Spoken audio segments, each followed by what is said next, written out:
Continuing our conversation here on News Talk with D.C. Schools Chancellor Kaya Henderson. 703-387-1020 is the number here, and we want to go to the phones right now. I believe Kosi in Northwest is on line 1. Kosi, we pick up on line 1 to talk with you. Go right ahead. You're on with the Chancellor.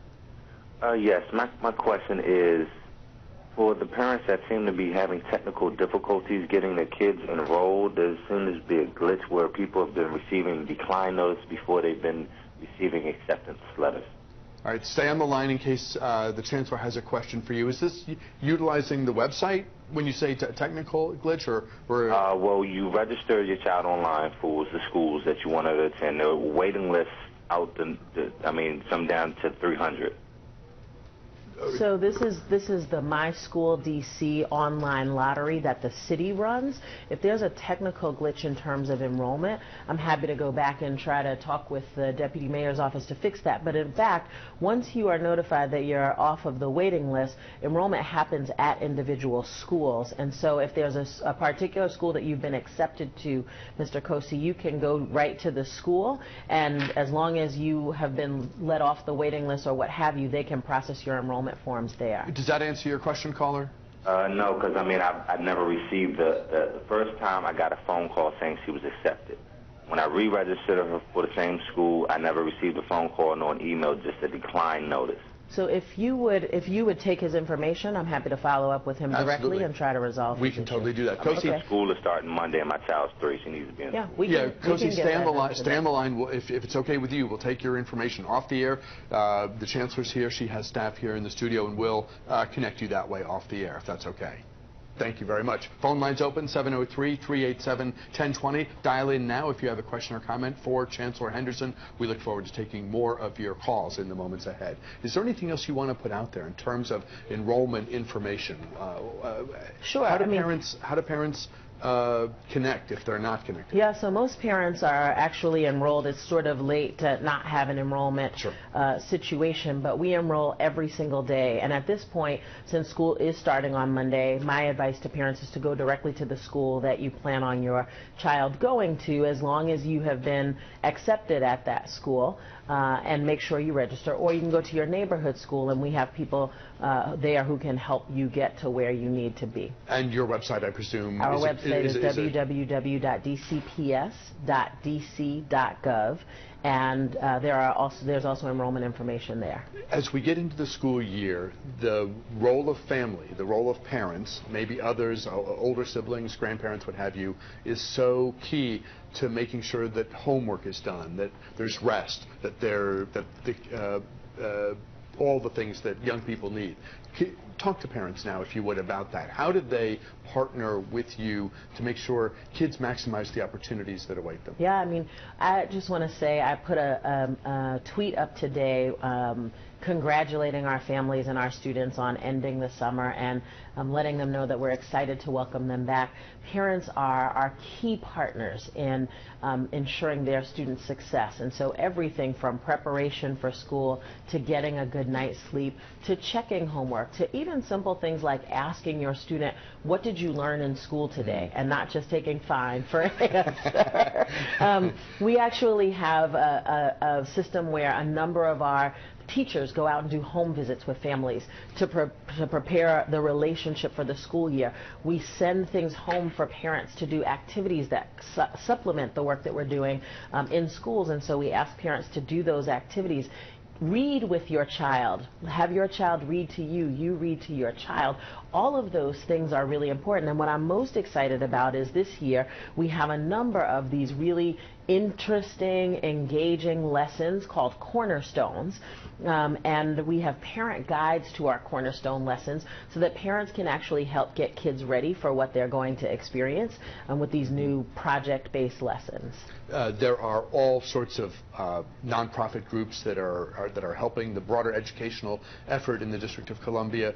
In some cases, it's with tutoring. In some cases, it's with textbook, with reading, with books, because we know that if there are are books in the home, Yep. and young people are encouraged to read and have a reading buddy, someone to read with them, we know that creates all sorts of great things down the road. Yes. Can you talk about the role of the our nonprofit partners? Nonprofit partners. Yeah.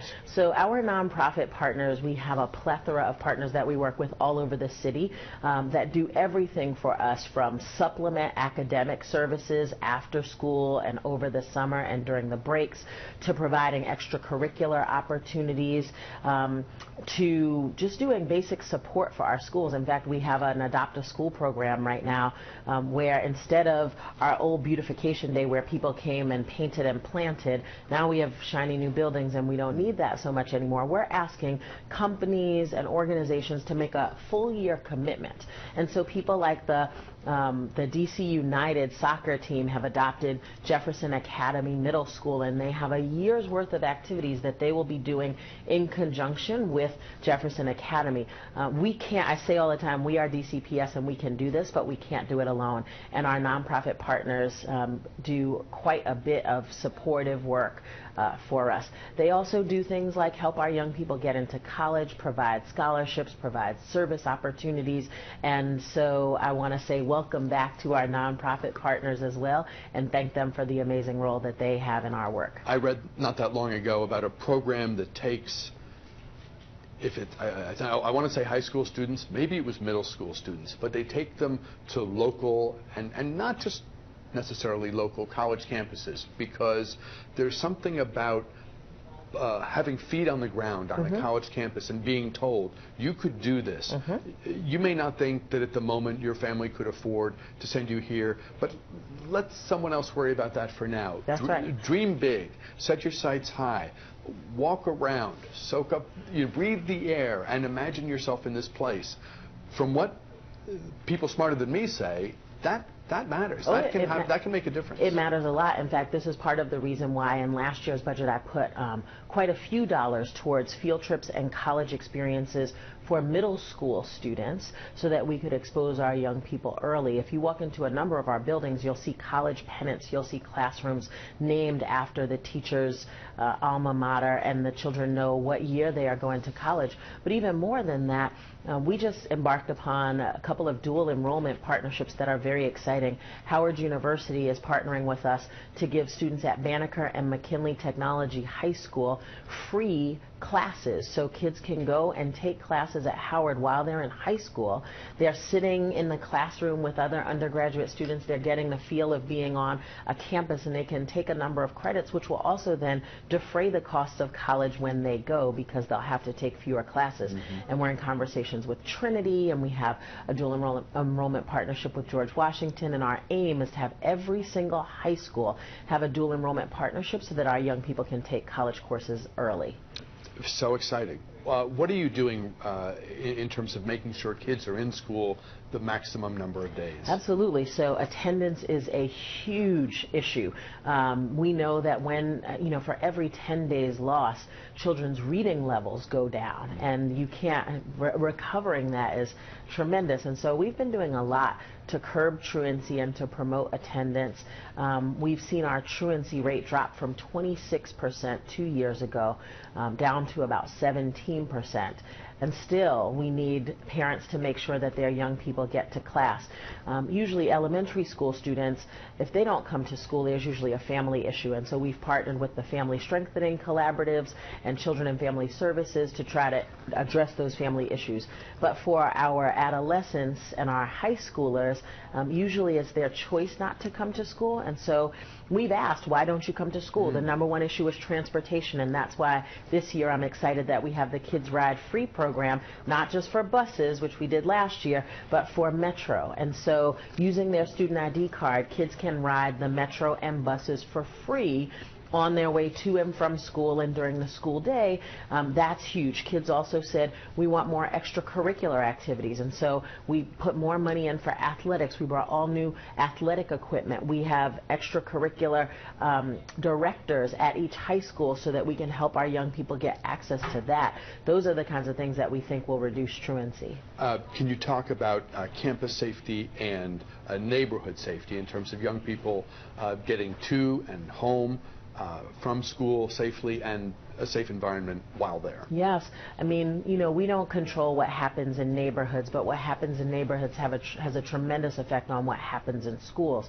And so we've partnered with a number of churches and other nonprofit organizations to help us create safe passages. And I take my hat off to the Metropolitan Police Department and the Roving Leaders team. They help us monitor routes to school so that we can try to minimize the kinds of negative activity that sometimes happen on the way so that our students feel safe. D.C. Schools Chancellor Kaya Henderson, thank you so much for being with us today. Good luck this year. Great being able to talk with you. Come back anytime. Thank you. Really great having you here. We wish you the best as the new school year starts. The hour's top stories and the weekend forecast, they are straight ahead. And then Robert Griffin III goes down. What this means for the Burgundy and Gold.